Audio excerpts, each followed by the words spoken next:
choisi de présenter une exposition sur la brique, qui est un sujet qui a l'air assez banal comme ça, assez utilitaire.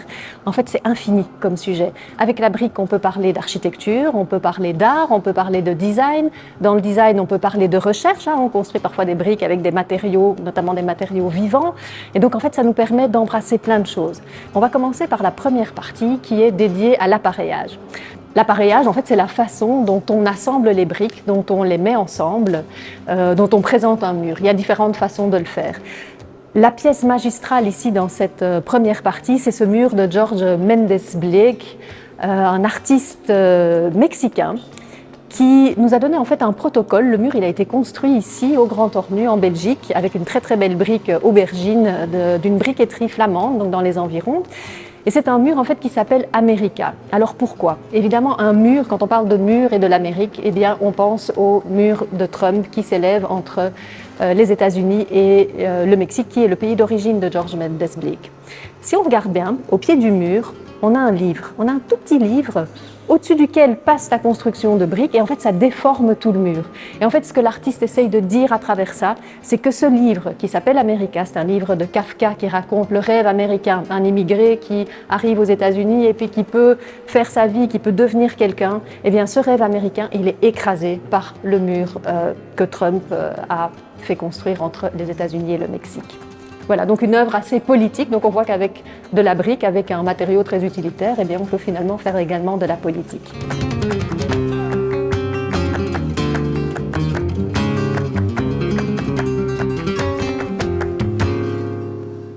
Alors dans la deuxième partie, on va s'intéresser à la production de la brique, à l'avenir de cette production de la brique, à l'avenir des briqueteries. C'est le travail qui se trouve derrière moi et qui illustre les archives de différentes briqueteries en Angleterre. Et puis on voit aussi quel problème pose la brique. Est-ce que la brique aujourd'hui c'est encore un moyen de construction écologique ou pas? Qu'est-ce qu'on peut faire pour l'améliorer?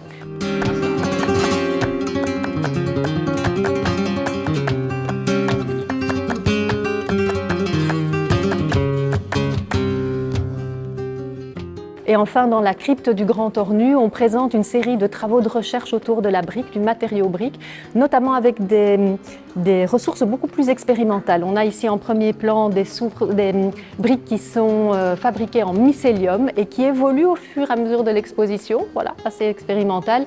On a des briques en marc de café, on a des briques en noyau d'avocat aussi, fait par une Vénézuélienne. Et alors on a une brique qui est tout à fait extraordinaire qui en fait est une termitière. Et donc là on voit comment l'humain travaille avec le vivant non humain, donc avec des termites qui ont structuré cette brique qu'on voit là, un petit peu perforée. En fait, c'est une termitière. On espère vous accueillir nombreux au Grand Ornu cet été pour l'exposition Que veux-tu brique que vous venez de découvrir et aussi pour les très nombreuses activités qu'on organise, notamment en extérieur dans les magnifiques jardins du Grand Ornu.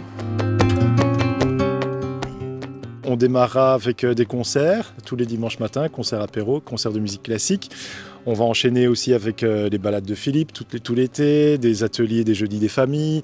On aura aussi la fête nationale qui sera un grand moment avec concerts et food truck. On aura une journée bien-être, c'est une toute première. On espère que ça attirera pas mal de curieux et des gens qui ont envie de se détendre.